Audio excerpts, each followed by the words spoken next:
انسانی زندگی کے مختلف مراحل ہیں۔ بچے کی پیدائش کے بعد بچپن کا آغاز ہوتا ہے، پھر لڑکپن، جوانی اور بڑھاپا۔ ہر مرحلے کی اپنی ضروریات ہیں۔ جب انسان جوانی میں قدم رکھتا ہے تو اس وقت اس کو اپنی زندگی کے ساتھی کی ضرورت ہوتی ہے تاکہ اپنی زندگی کے غم اور خوشی کو وہ کسی کے ساتھ شیئر کر سکے۔ وہ خود شادی شدہ زندگی گزار کر معاشرے کا ایک اچھا فرد بن سکے۔ شریعت نے اس کے لیے نکاح کو عبادت کا رتبہ عطا کیا۔ چنانچہ دین اسلام نے یہ تعلیم دی کہ لوگوں، اللہ رب العزت تک جو راستہ جاتا ہے وہ جنگلوں اور غاروں سے ہو کر نہیں جاتا، وہ ان گلی کوچوں بازاروں سے ہو کر جاتا ہے۔ لہذا جو انسان نکاح کرے اور حقوق اللہ کو بھی پورا کرے، حقوق العباد کو بھی پورا کرے، تو اس پر اللہ رب العزت کی طرف سے اس کو اجر ملتا ہے۔ نبی اسلام نے ارشاد فرمایا، النکاح نصف الایمان۔ گویا نکاح سے پہلے انسان جتنا بھی عبادت گزار بن جائے، اس نے آدھے حصے پر عمل کیا، بقیہ آدھا حصے پر عمل ہوتا ہے جب وہ نکاح کر کے ازدواجی زندگی گزارتا ہے۔ میاں بیوی کے درمیان الفت و محبت کا ایک تعلق ہوتا ہے۔ دنیا کے فلاسفروں نے اس تعلق کو واضح کرنے کے لیے بڑی کتابیں لکھیں، مضامین لکھے، ریسرچ پیپر لکھے، مگر ہر ایک کو کئی پیراگراف لکھنے پڑے اس تعلق کی اہمیت کو ثابت کرنے کے لیے۔ لیکن قربان جائیں قرآن مجید کی خوبصورتی پر، جامعیت پر، کہ اس نے ایک لفظ کے ذریعے میاں بیوی کے درمیانی تعلق کو واضح کر دیا۔ قرآن مجید میں ارشاد فرمایا، ہن لباس لکم وانتم لباس لہن۔ وہ تمہارا لباس ہیں، تم ان کا لباس ہو۔ گویا میاں اور بیوی ایک دوسرے کے لیے لباس کی حیثیت رکھتے ہیں۔ لباس کیوں کہا گیا؟ اس کی علماء نے مختلف وجوہات بیان کی۔ ایک تو یہ کہ لباس کے ذریعے سے انسان کو زینت ملتی ہے، اس لیے وہ محفلوں میں خوبصورت اور بہترین لباس پہن کر جاتا ہے۔ شادی بیاہ کے لیے خاص طور پر اچھے لباس بنواتا ہے۔ وہ سمجھتا ہے کہ لباس سے میری شخصیت کے جمال میں ایک نکھار آئے گا۔ اور ایک دوسری وجہ یہ بھی ہے کہ لباس سے انسان کو سردی گرمی سے بچاؤ ہوتا ہے۔ اگر بغیر لباس کے انسان کو سردیوں میں باہر نکلنا پڑے تو انسان ٹھٹھر کے مر جائے، اور گرمیوں میں نکلنا پڑے تو سورج کی تپش سے انسان کی جلد ہی جل جائے۔ تو لباس انسان کو بچاتا ہے۔ اسی طرح میاں بیوی ایک دوسرے کو زندگی کے غموں سے، پریشانیوں سے، مصیبتوں سے بچا لیتے ہیں۔ وہ ایک دوسرے کے لیے بچاؤ بن جاتے ہیں، شیلٹر بن جاتے ہیں، پروٹیکشن بن جاتے ہیں۔ لیکن ایک اور بھی جواب دیا ہے بعض مفسرین نے، وہ کہتے ہیں کہ میاں بیوی کو لباس اس لیے کہا گیا کہ انسان کے جسم کے سب سے زیادہ قریب اس کا لباس ہوتا ہے۔ لباس سے زیادہ قریب اور کوئی چیز نہیں ہوتی جسم کے۔ گویا یہ ایک میسج دیا جا رہا ہے کہ نکاح کے بعد یہ دونوں میاں بیوی اب ایک دوسرے کے اتنا قریب ہو گئے کہ اب اتنا قریب دنیا کا کوئی اور انسان ان کے ساتھ نہیں ہے۔ یہ وہ قرب کا لفظ ہے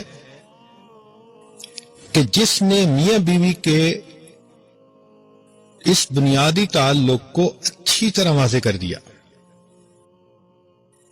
چنانچہ اس سے اندازہ لگایا جا سکتا ہے کہ دین اسلام نے اس شادی کو وقت گزاری کے لیے کوئی سبب نہیں بتایا، بلکہ زندگی گزارنے کا ایک عمل بتایا ہے۔ تو میاں بیوی جو نکاح کرتے ہیں گویا پوری زندگی اکٹھی گزارنے کے لیے عہد کرتے ہیں۔ اللہ تعالیٰ ارشاد فرماتے ہیں وَمِنْ آیَاتِهِ، اللہ تعالیٰ کی نشانیوں میں سے ہے ان خلق لکم من انفسکم ازواجا، اس نے تم میں سے ہی تمہارا جوڑا بنایا، لتسکنوا الیہا، تاکہ تم اس سے سکون حاصل کر سکو۔ اس آیت سے معلوم ہوا کہ شادی کا بنیادی مقصد یہ ہے کہ مرد کو عورت کے ذریعے سے سکون ملتا ہے، عورت کو مرد کے ذریعے سے سکون ملتا ہے، دونوں پرسکون ہوتے ہیں ایک دوسرے کے ساتھ اکٹھا رہ کر، اور اگر اکٹھا نہ ہو تو زندگی میں پریشانیاں ہوتی ہیں۔ اللہ تعالیٰ ارشاد فرماتے ہیں وَجَعَلَ بَيْنَكُمْ مَوَدَّةً وَرَحْمَةً، اور تمہارے درمیان مودت اور رحمت کو رکھ دیا گیا۔ یہاں قرآن مجید نے دو لفظ استعمال کیے ہیں، ایک مودت کو اور ایک رحمت کو۔ یہ بھی قرآن مجید کی خوبصورتی دیکھیے کہ مودت کا لفظ استعمال کیا گیا میاں بیوی کے لیے جوانی کی زندگی میں، کہ جب میاں بیوی کو ایک دوسرے کی بایولوجیکل ضرورت بھی ہوتی ہے، اور اگر وہ ایک دوسرے سے کسی موقع پر کچھ خفا بھی ہوتے ہیں تو تھوڑی دیر کے لیے وہ پھر ایک دوسرے کے ساتھ اکٹھے بھی ہو جاتے ہیں۔ ان کو ایک دوسرے کے قریب کرنے کے لیے دونوں کی ایک جسمانی ضرورت بھی ہوتی ہے، لیکن جب میاں بیوی بوڑھے ہو جاتے ہیں تو اب ان کو ایک دوسرے کی جسمانی ضرورت کم ہو جاتی ہے۔ اب اس موقع پر وہ کیسے ایک دوسرے کے قریب رہیں، اس کے لیے قرآن مجید نے رحمت کا لفظ استعمال کیا کہ تمہیں ایک دوسرے کے ساتھ ہمدردی بھی ہونی چاہیے۔ گویا یہ بتایا گیا کہ جب تم جوانی سے گزر کے بڑھاپے کی زندگی میں پہنچو گے تو خاوند یہ سوچے کہ میری بیوی نے اپنی پوری جوانی میری خدمت میں گزار دی، اب بوڑھی ہو گئی، اب مجھے اتنے اچھے گزرے ہوئے وقت کا لحاظ کرنا ہے، اور بڑھاپے میں اگر بیوی سے کوئی کوتاہی ہوتی ہے تو مجھے اس کو معاف کر دینا ہے۔ اور دوسری طرف بیوی یہ سوچے کہ یہ خاوند وہ ہے جس نے میرے اور میرے بچوں کے لیے اپنی جوانی جگا دی، اب یہ بوڑھا ہو گیا، اب اگر اس کو غصہ زیادہ آتا ہے یا اس کے اندر بے حوصلگی آ گئی تو مجھے اس کے ساتھ گزارا کرنا ہے، کیونکہ اس نے زندگی کا اتنا اچھا وقت میرے ساتھ گزارا ہے۔ تو ایک دوسرے کے گزرے ہوئے وقت کا لحاظ رکھنا، اس کو رحمت کہتے ہیں۔ اب دیکھیے، اگر ان دو چیزوں کا خیال رکھا جائے تو انسان کی پوری زندگی الفت و محبت میں، پیار میں گزر جاتی ہے۔ یہ بات ذہن میں رکھیے کہ شریعت نے ہمیں بتلایا کہ جب انسان کا نکاح ہوتا ہے تو اس کے لیے ساس اور سسر بھی ماں اور باپ کا درجہ رکھتے ہیں۔ گویا نکاح کے بعد انسان کی 2 مائیں اور 2 باپ ہو گئے، اور بیوی کی بھی 2 مائیں اور 2 باپ ہو گئے۔ اب اگر شریعت کی بتائی ہوئی اس بات پر ہم عمل کریں اور لڑکی اپنی ساس کو بھی اپنی ماں کی نظر سے دیکھے، سسر کو اپنے باپ کی نظر سے دیکھے، تو کوئی درمیان میں پریشانی آ ہی نہیں سکتی۔ پریشانی تب شروع ہوتی ہے کہ جب وہ ماں کی بات کو تو آرام سے برداشت کر لیتی ہے اور ساس کی سمجھانے والی مشورے کو بھی وہ برا سمجھتی ہے، یا دوسری طرف ساس اگر بہو کو اپنی بیٹی کی نظر سے دیکھے تو درمیان میں کوئی پریشانی آ ہی نہیں سکتی۔ پریشانی شروع اسی طرح ہوتی ہے کہ بہو چھوٹی سی غلطی کرے تو ساس اس کو دوسروں کو بتاتی پھرتی ہے، اور اس کی اپنی بیٹی اس سے 10 گنا زیادہ بڑی غلطی کر لے تو ماں اس کو چھپاتی پھرتی ہے۔ تو معلوم ہوا کہ اگر ساس اور سسر کو ماں اور باپ کا درجہ دیا جائے اور بہو کو بیٹی کا درجہ دے دیا جائے تو گھر کے اندر کے مسائل خود بخود حل ہوتے چلے جائیں گے۔ تو دیکھیے شریعت نے ہمیں کتنا اچھا اصول بتایا۔ ایک چیز اور ذہن میں رکھیے کہ ہمارے اس ماحول معاشرے کی بچیاں جب اپنے گھروں سے رخصت ہوتی ہیں تو 99% بچیوں کے ذہن میں یہ بات ہوتی ہے کہ ہم نے اپنا گھر بسانا ہے۔ اب یہ خاوند پر منحصر ہے، اگر وہ ان کے ساتھ حسن سلوک کا معاملہ کر لے تو گھر آباد ہو جاتا ہے، اور اگر وہ لڑکی کو مس ہینڈل کر لے تو گھر برباد ہو جاتا ہے۔ تو معلوم ہوا کہ دونوں کو چاہیے، ہسبینڈ کو اور وائف کو، کہ اپنے گھر کو آباد کرنے کے لیے پوری کوشش کریں۔ جب بھی میاں بیوی کے درمیان کبھی کوئی اختلاف ہوتا ہے وہ کسی نہ کسی تیسرے کی وجہ سے ہوتا ہے۔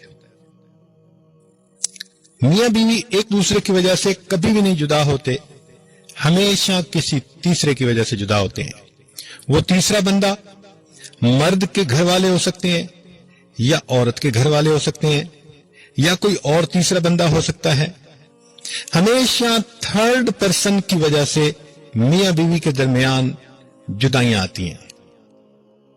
تو ذہن میں یہ رکھ لیں کہ میاں اور بیوی نے کسی تیسرے کی وجہ سے آپس میں ایک دوسرے کی ایکویشن کو ان بیلنس نہیں ہونے دینا۔ اس کا ایک آسان اصول ہے، وہ یہ کہ جب شادی ہو تو اس وقت لڑکی کو چاہیے کہ وہ اپنے ہسبینڈ کے جتنے ریلیٹیو ہیں ان کے ساتھ اچھی PR رکھنے کی ذمہ داری قبول کر لے، یعنی یہ ریسپانسبلٹی وائف کی ہونی چاہیے، اور ہسبینڈ کو چاہیے کہ وہ بیوی کے جتنے عزیز و اقارب ہیں ان کی ساتھ اچھی PR رکھنے کی ذمہ داری وہ قبول کر لے۔ اب جب خاوند بیوی کے رشتہ داروں کو خوش رکھے گا اور بیوی خاوند کے رشتہ داروں کے ساتھ حسن سلوک کا معاملہ رکھے گی تو صاف ظاہر ہے کہ دونوں کی زندگی بہت خوشیوں بھری پرسکون گزرے گی۔ اس لیے دونوں کو چاہیے کہ اپنے گھر کو آباد کرنے کے لیے ایک دوسرے کے ساتھ زیادہ محبت و پیار کی زندگی گزاریں۔ چنانچہ بتایا گیا کہ house is built by hands but home is built by hearts. جب اینٹیں جڑتی ہیں تو مکان بن جاتے ہیں، اور جب دل آپس میں جڑتے ہیں تو گھر آباد ہو جاتے ہیں. تو اس سے معلوم ہوا کہ true love does not consist of holding hands, it consist of holding hearts. تو اصل میں یہ جو شادی کا ایک یعنی رشتہ ہے, یہ دلوں کا ایک دوسرے کے ساتھ جڑ جانا ہے. اس لیے بعض علماء نے لکھا ہے کہ اللہ تعالیٰ نے اما حوا کو آدم علیہ السلام کی پسلی سے پیدا کیا. سر سے پیدا اس لیے نہیں کیا کہ کہیں سر پہ نہ بٹھا دیا جائے. پاؤں سے پیدا اس لیے نہیں کیا کہ اس کو پاؤں کی جوتی نہ بنا لیا جائے. پسلی سے اس لیے پیدا کیا کہ اس کو محبت سے اپنے دل کے قریب رکھا جائے. تو جب میاں بیوی دونوں محبت و پیار کی زندگی گزارتے ہیں تو یقیناً گھر کے اندر سکون ہوتا ہے. شادی کا ایک مقصد ہوتا ہے کہ خاوند نے بیوی کے ذریعے گناہ سے بچنا ہوتا ہے اور بیوی نے اپنے خاوند کے ذریعے گناہوں سے بچنا ہوتا ہے. جب دونوں ایک دوسرے کے ذریعے گناہوں سے بچیں گے تو ان کو اللہ کا قرب ملے گا, گھر پہ برکتوں کی رحمتوں کی بارش ہوگی اور اللہ تعالیٰ کے ہاں بھی ان کو سرخروئی نصیب ہوگی. تو اس لیے چاہیے کہ محبت و پیار کے ساتھ زندگی گزاری جائے. انسانی زندگی میں نشیب و فراز آتے ہیں مگر کامیاب زندگی ان کو نصیب ہوتی ہے جن کے اندر تحمل مزاجی ہوتی ہے. تحمل مزاجی کہتے ہیں پیشنس کو, کہ انسان کسی بھی بات پر انسٹنٹینیسلی ریئیکٹ نہ کرے, بلکہ اگر کوئی بات سامنے آئی بھی تو ٹھنڈے دل و دماغ سے سوچے اور پھر اس کے بعد کوئی قدم اٹھائے یا زبان سے لفظ بولے. ہم نے دیکھا ہے کہ نوجوان اکثر یہ غلطی کر جاتے ہیں کہ ذرا سی بات پر میاں بیوی میں آرگومنٹ شروع ہو جاتی ہے اور بس پھر وہ آرگومنٹ ایسی چلتی ہے کہ بات کا بتنگڑ بن جاتا ہے.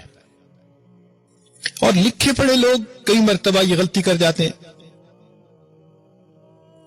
چنانچہ مجھے ایک ملک میں بتایا گیا کہ دو میاں بیوی تھے, دونوں پی ایچ ڈی ڈاکٹر تھے اور 23 سال کی زندگی گزارنے کے بعد ان میں سپریشن ہو گئی. کیا وجہ تھی؟ وجہ یہ بنی کہ ایک دن میاں دیر سے اٹھے, دفتر جانا تھا تو واش روم کو یوز کر رہا تھا, تو خاوند صاحب نے کچن کے شینک کے اندر ٹوتھ پیسٹ کی اور اس کے بعد اپنے دفتر چلے گئے. جب وائف آئی اور اس نے دیکھا کہ کچن کے شینک کے اندر جو ہے یہ ٹوتھ پیسٹ کی گئی تو اس کو بہت غصہ آیا. چنانچہ جب خاوند دفتر سے واپس لوٹا تو بیوی تو پہلے ہی غصے میں تھی. اس نے کہا کہ بس تم بہت ہی رف ہو اور بہت ہی ٹف ہو اور تمہارے اندر تو سوفسٹیکیشن ہے ہی نہیں, تمہیں ایٹیکیٹس نہیں آتے, تمہیں اتنی بھی سمجھ نہیں. اب بتائیے اتنی چھوٹی سی بات پہ ان میں آپس میں آرگومنٹ شروع ہوئے اور نتیجہ یہ نکلا کہ خاوند نے بیوی کو طلاق دے دی. جب میں نے یہ سنا تو اس عاجز نے سن کر یہ کہا کہ واقعی دونوں پی ایچ ڈی لگتے ہیں. تو کہنے والے نے کہا جی کہ وہ کیسے؟ میں نے کہا انگلش کے پی ایچ ڈی نہیں, اردو کے پی ایچ ڈی. کہنے لگے کیا مطلب؟ میں نے کہا پی ایچ ڈی, پھرا ہوا دماغ, کہ دونوں کا دماغ پھرا ہوا تھا. ان کو اتنی بھی سمجھ نہیں تھی کہ ہمیں 23 سال گزارنے کی کچھ تو لاج رکھنی چاہیے. تو تحمل مزاجی کامیاب ازدواجی زندگی کے لیے انتہائی ضروری ہے. کئی دفعہ نوجوان بچے بہت تیز ایک دوسرے کے ساتھ انٹریکٹ کرتے ہیں تو ان کو سمجھانا چاہیے کہ please slow down to the speed of life. زندگی کی ایک اسپیڈ ہے, اس کے ساتھ زندگی گزاریں گے تو زندگی اچھی گزرے گی. اگر اس سے سپیڈ بہت زیادہ بڑھا لیں گے تو پھر آپ مشکل میں پڑ جائیں گے. تو اس لیے اچھے لوگ وہی ہوتے ہیں جن کے اندر پیشنس ہو اور جن کے اندر ٹالرنس ہو. دیکھیں آج سائنسی دور ہے اور ہر جگہ مشینری لگ رہی ہے اور لوگ بھی مشینری سے تجربہ رکھتے ہیں. تو جب بھی کوئی مشین بنتی ہے اس کی بنانے میں، ڈیزائن میں ہر چیز کے اندر کلیئرنس، ٹالرنس رکھی جاتی ہے. مثلا شافٹ کا سائز اتنا ہے، اس پر بیرنگ میں فٹ ہونا ہے تو بیرنگ اور اس کے درمیان اتنی کلیئرنس ہوگی. پھر بیرنگ نے اپنی ہاؤسنگ میں فٹ ہونا ہے تو اتنے سائز کی اتنی کلیئرنس ہوگی. اس کلیئرنس ٹالرنس کے اصول پر آج پوری دنیا میں مشینیں بن رہی ہیں اور چل رہی ہیں. اگر کلیئرنس کو زیرو کر دیا جائے، نہ کوئی دنیا کی مشین فٹ ہو سکتی ہے، نہ کوئی دنیا کی مشین آپریٹ کر سکتی ہے. بالکل اسی طرح جس میاں بیوی کے درمیان ٹالرنس زیرو ہو جائے تو ان کی زندگی کی گاڑی آگے چل ہی نہیں سکتی. اچھی گاڑی تبھی چلے گی جب دونوں ایک دوسرے کے ساتھ ٹالرنس کا معاملہ رکھیں. انسان ہے، کبھی کسی کا مزاج کیسا، موڈ کیسا، سوچ کیسی، تو انسان نے اگر کوئی ایسی بات کر بھی دی دوسرے نے تو اس کو تھوڑی دیر کے لیے آپ برداشت کر لیجئے. ممکن ہے کہ چند ہی لمحوں میں زندگی کا دوسرا ساتھی ریئلائز کر لے اور خود ہی آپ سے وہ جو ہے وہ معافی مانگ لے، سوری کر لے. تو اس لیے ٹالرنس کا ہونا انتہائی ضروری ہے. شادی شدہ زندگی میں جتنی میچورٹی زیادہ ہوگی اتنا اچھا ہوگا.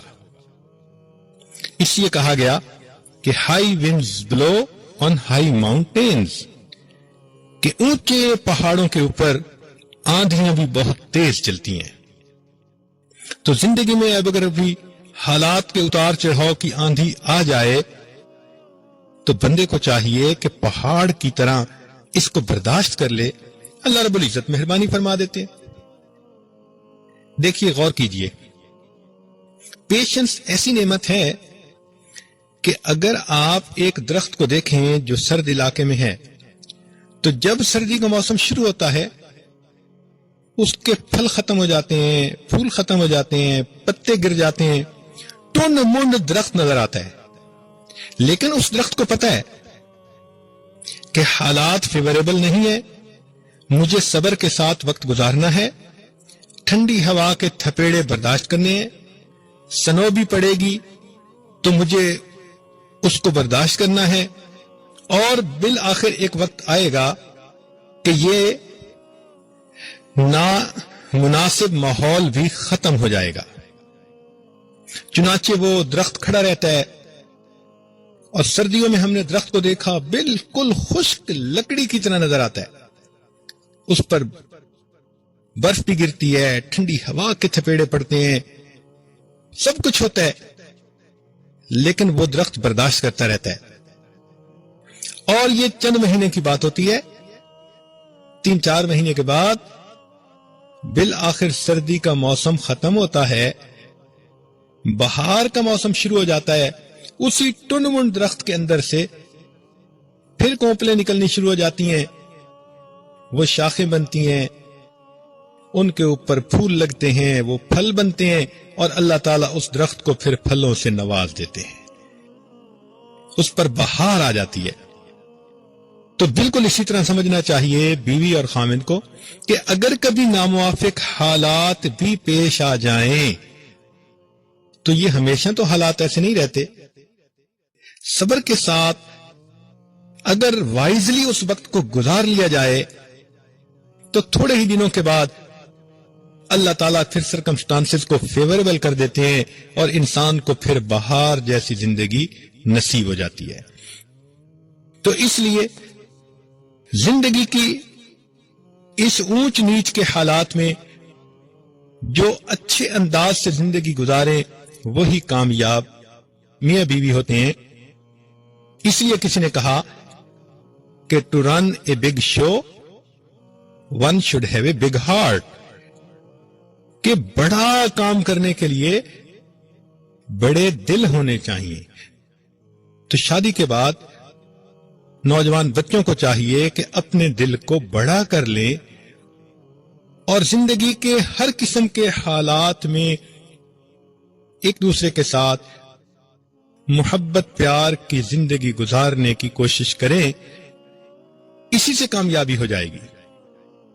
اور نبی علیہ الصلوۃ والسلام کی سنتوں پر عمل کریں گے تو یقیناً کامیاب زندگی گزرے گی. ہمیں مصیبت وہاں پیش آتی ہے جہاں ہم شریعت کے بتائے ہوئے اصولوں کو اگنور کرتے ہیں اور پھر ہم اپنی زندگی میں اس کی وجہ سے پریشانیاں اٹھاتے ہیں. چنانچہ ایک مرتبہ کراچی کے ایک کپل تھا، دونوں میاں بیوی نوجوان تھے، 30 سال کے قریب کی عمر تھی. انہوں نے میری طرف رجوع کیا، کہنے لگے کہ جی ہم دونوں نے بہت اچھی طرح بیٹھ کے سوچا ہے، ڈسکس کیا ہے، ہمارے ذہن ایک دوسرے سے ملتے نہیں اور ہم چاہتے ہیں کہ سیپریشن ہو جائے، مگر ہم نے ابھی اپنے گھر والوں کو نہیں بتایا. چونکہ آپ کے ساتھ ایک تعلق ہے تو ہم نے کہا کہ پہلے آپ کو بتا دیں.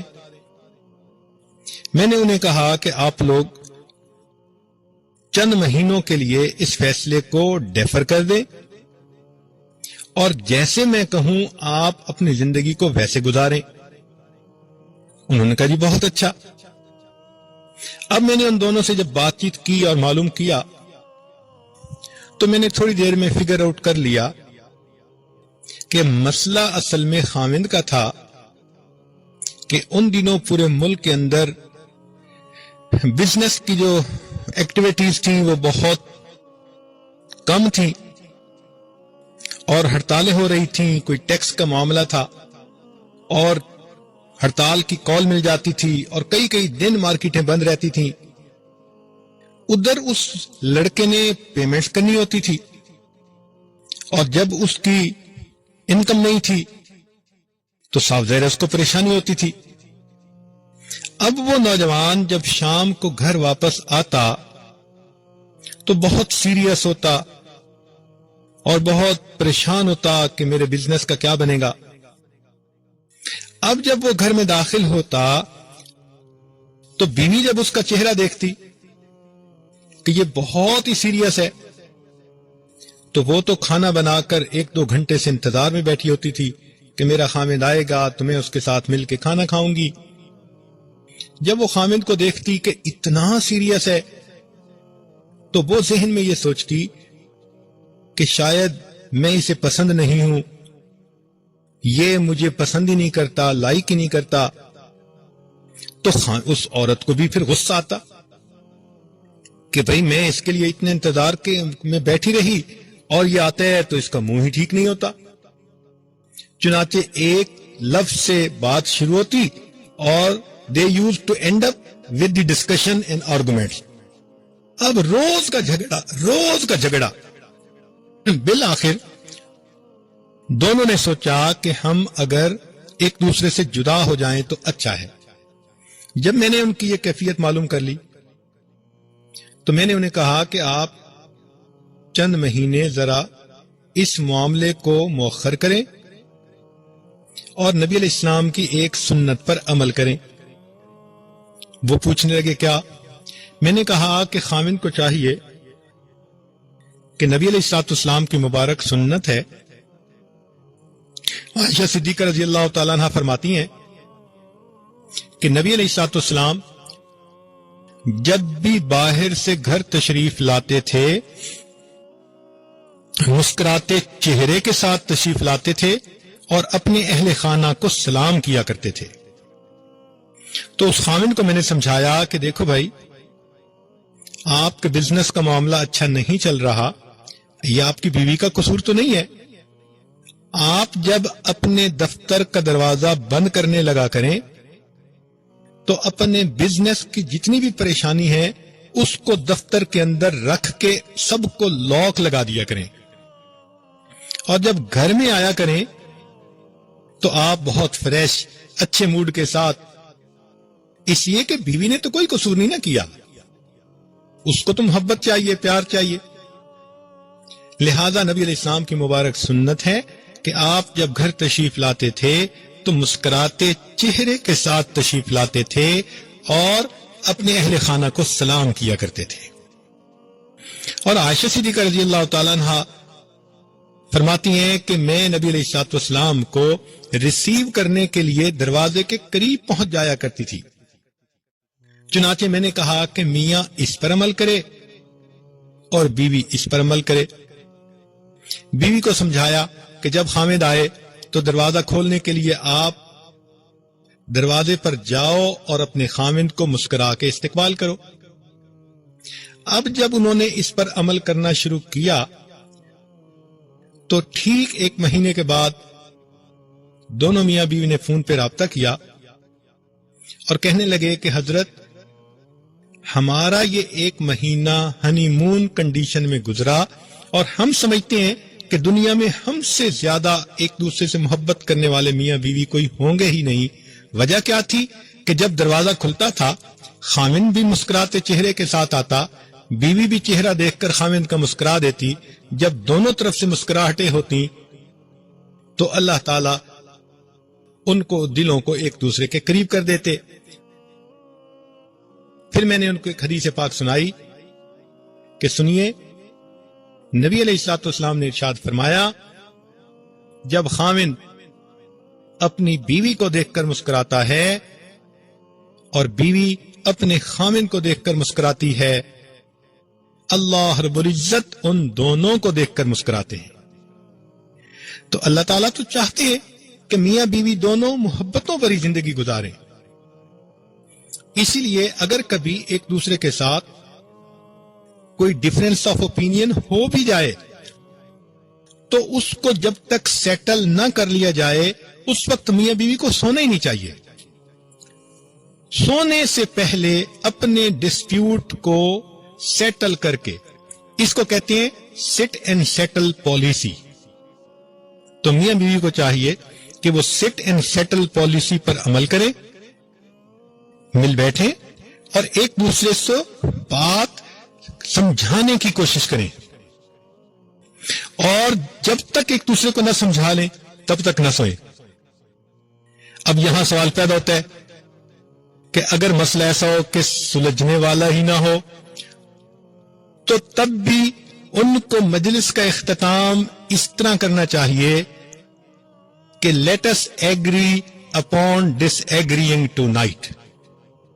چلیں آج ہم اس بات پہ ایگری ہو جاتے ہیں کہ ہم اس پوائنٹ پہ ایگری نہیں ہو سکے، تب جا کے سونا چاہیے۔ جب اس طرح میاں بیوی کسی ایک نتیجے پر پہنچیں گے تو زندگی کی مشکلات کوئی مشکلات نہیں رہیں گی۔ ویسے خاوند کو چاہیے کہ وہ اپنی بیوی کی ساتھ نرمی کا معاملہ کرے۔ اس لیے کہا گیا ہے کہ after winning an argument with the wife the wisest thing a husband can do is to apologize۔ تو خاوند کو چاہیے کہ وہ بھی سوری کر لے، بیوی کو چاہیے وہ بھی سوری کر لے، تاکہ دونوں محبت پیار کی زندگی گزار سکیں۔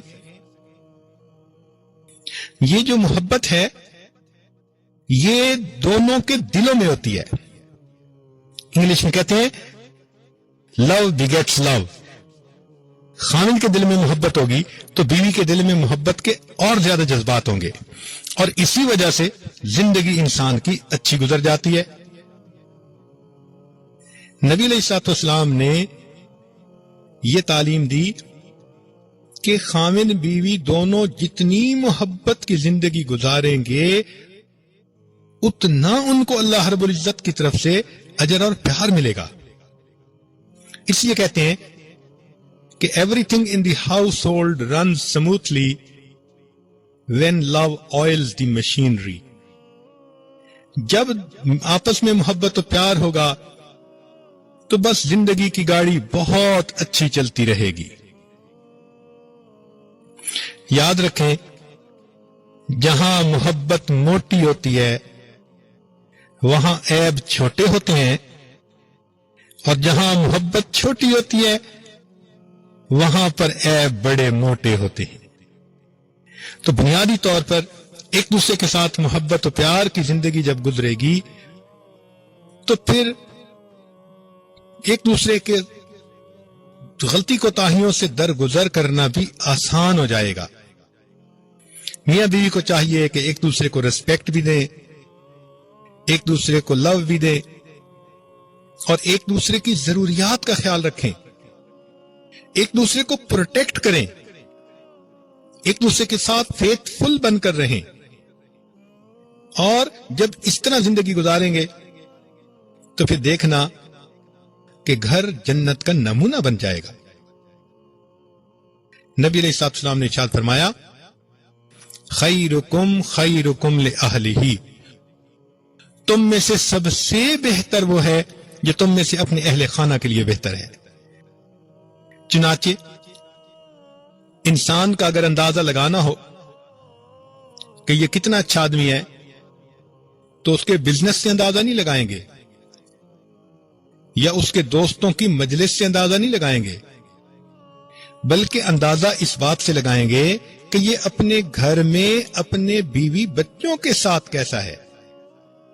اگر ان کے ساتھ اچھی زندگی گزار رہا ہے تو اس کا مطلب ہے کہ یہ ایک اچھا انسان ہے، اور اگر ان کے ساتھ زندگی اچھی نہیں گزار رہا تو پھر یہ اچھا انسان نہیں ہے. اس لیے فرمایا، انا خیرکم لأہلی، کہ میں تم سب میں سے اپنے اہل خانہ کے لیے زیادہ اچھا ہوں. نبی علیہ الصلوۃ والسلام نے اپنی مثال دے کر بتایا کہ دیکھو میں تم میں سے اپنے اہل خانہ کے لیے سب سے زیادہ بہتر ہوں. چنانچہ ہمیں چاہیے کہ ہم الفت و محبت کی زندگی گزاریں اور زندگی کی پریشانیوں کو مل جل کر ان کو حل کرنے کی کوشش کریں. دیکھیے، گاڑیاں ہوتی ہیں دو طرح کی، ایک ہوتی ہے پیسنجر ٹرین اور ایک ہوتی ہے ایکسپریس ٹرین. پیسنجر ٹرین جب چلتی ہے تو آہستہ سپیڈ سے چلتی ہے اور ہر چھوٹے بڑے اسٹیشن پر کھڑی ہوتی ہے، جس کی وجہ سے بڑے دنوں کے بعد منزل پہ پہنچتی ہے. لوگ پیسنجر ٹرین پہ ٹریول کرنا پسند ہی نہیں کرتے، بلکہ دفتر کے کام کرنے والے لوگ، بزنس کرنے والے لوگ یہ پیسنجر ٹرین پہ سوار ہی نہیں ہوتے کہ بہت زیادہ وقت لگتا ہے، ضائع ہوتا ہے. ہم تو ایکسپریس ٹرین پر جائیں گے. ایکسپریس ٹرین کیا کرتی ہے؟ یہ بہت سپیڈ کے ساتھ چلتی ہے، اور اگر راستے میں کوئی اسٹیشن آ جائے تو یہ تھوڑی دیر کے لیے سلو ڈاؤن تو ہوتی ہے، لیکن جیسے ہی اسٹیشن کو کراس کرتی ہے اس کے بعد پھر تیز سپیڈ سے چلنا شروع کر دیتی ہے. یہ بہت جلدی منزل پہ پہنچتی ہے اور لوگ کئی گنا زیادہ کرایہ دے کر اس ٹرین پر چلنا، اس ٹرین پر سفر کرنا پسند کرتے ہیں. اسی طرح انسانوں کی بھی مثال ان دو ٹرینوں کی سی ہے. ہم نے دیکھا کہ بعض لوگ تو زندگی میں ایکسپریس ٹرین کی سی زندگی گزارتے ہیں. مثلا ان کی زندگی کا مقصد ہے اللہ کو راضی کر کر زندگی گزارنا، خوشیوں بھری زندگی گزارنا، لہذا وہ سب کے ساتھ اچھے اخلاق کی زندگی گزار رہے ہوتے ہیں. اگر کبھی کوئی ڈسپیوٹ، کوئی پرابلم آتا بھی ہے، تھوڑی دیر کے لیے وہ سلو ڈاؤن تو ہوتی ہے لائف کی سپیڈ، مگر وہ پھر تیز چلنا شروع کر دیتے ہیں، معاملے کو جلدی جلدی رفع دفع کر دیتے ہیں، اپنی زندگی کی منزل کو سامنے رکھتے ہیں. اور کئی لوگ پیسنجر ٹرین کی مانند ہوتے ہیں. چنانچہ بعض میاں بیوی کو دیکھا، ذرا سی بات ہوئی تو دونوں میں آپس میں آرگومنٹ ہونے شروع ہو گئے اور ایک دوسرے سے بولنا بند کر دیا. اب یہ پیسنجر ٹرین چھوٹے سے اسٹیشن پر کھڑی ہے، کئی دن ایک دوسرے سے نہیں بولتے. پھر اس کے بعد چلو بولنا شروع کیا اور زندگی کی گاڑی پھر چلنے لگی، تو پھر کسی دن کوئی چھوٹی موٹی بات آ گئی، پھر ڈسپیوٹ شروع ہو گیا، پھر پیسنجر ٹرین کھڑی ہے۔ چنانچہ ان کے گھروں میں دیکھا ہر دوسرے چوتھے دن کوئی نہ کوئی بات ہوتی رہتی ہے۔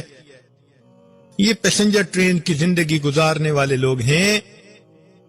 اللہ رب العزت کے ہاں یہ لوگ اتنے مقبول نہیں ہوتے، بلکہ جو لوگ معاملے کو جلدی سمیٹ کر رفع دفع کر کے محبت کی زندگی گزارنے والے ہوتے ہیں، وہ اچھے لوگ ہوتے ہیں۔ اس لیے فرمایا خیرکم خیرکم لأہلہ، تم میں سے سب سے بہتر وہ ہے جو تم میں سے اہل خانہ کے لیے زیادہ بہتر ہے۔ خامند بیوی کی قدر کرے، بیوی کو چاہیے کہ خامند کی قدر کرے۔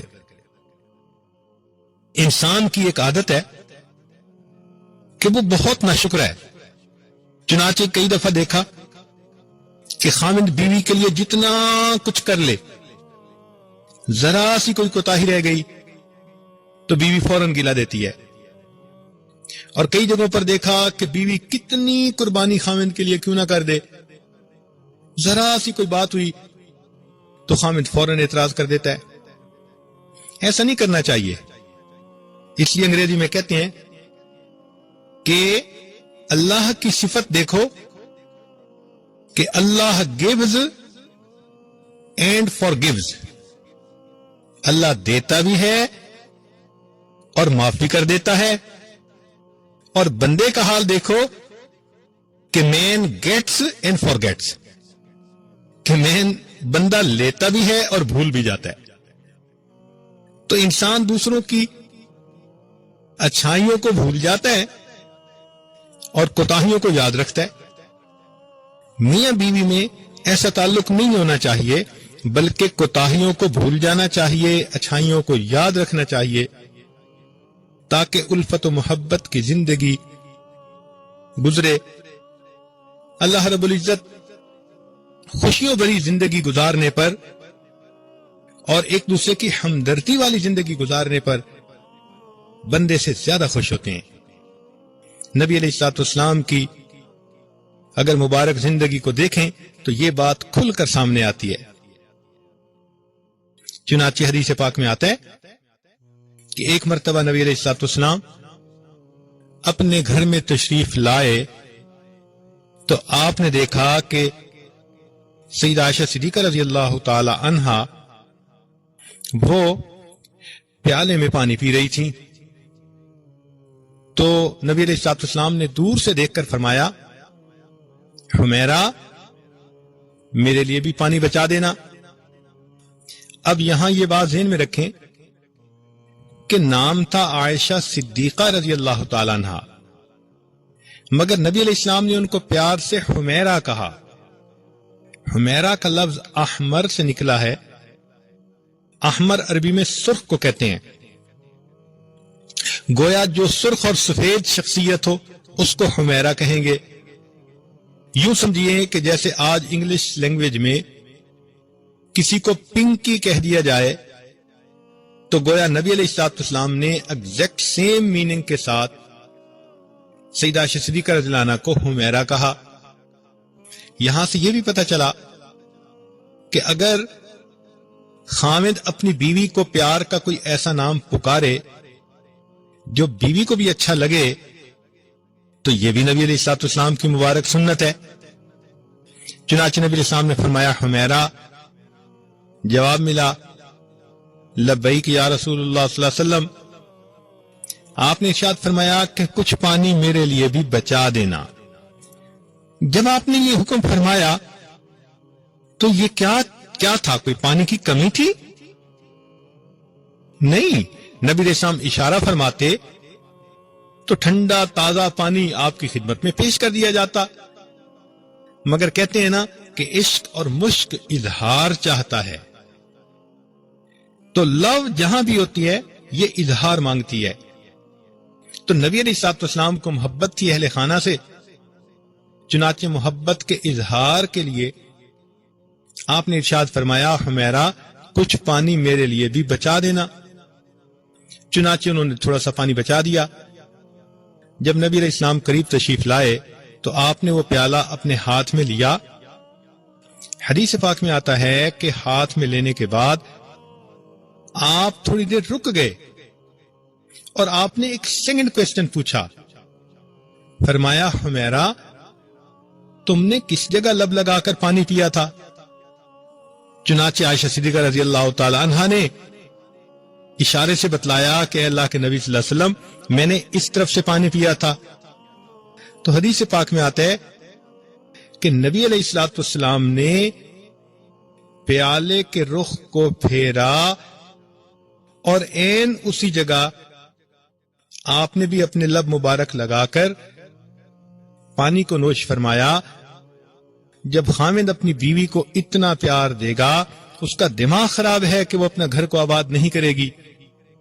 تو ہمیں چاہیے کہ ہم نبی علیہ السلام کے ان مبارک طریقوں پر زندگی گزار کر اللہ کے ہاں بھی سرخرو ہوں اور دنیا میں بھی کامیاب ہوں۔ لہذا ازدواجی زندگی کو کامیاب کرنے کے لیے ایک موٹی سی چیز ہے کہ یہ دونوں پیار کا رشتہ ہے۔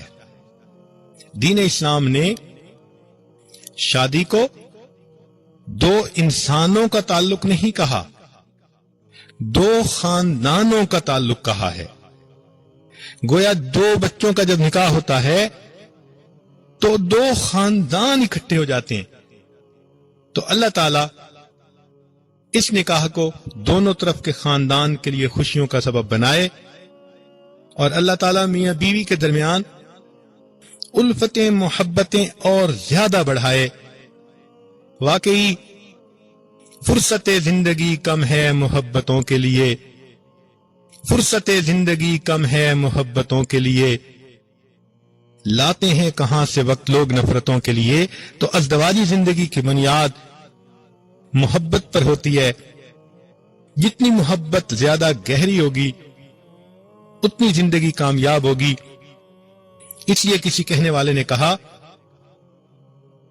کہ love can transform the most commonplace into beauty and splendour and sweetness and grace. Love is unselfish, understanding and kind, for it sees with its heart and not with its mind. Love is the answer that everyone seeks. Love is the language that every heart speaks.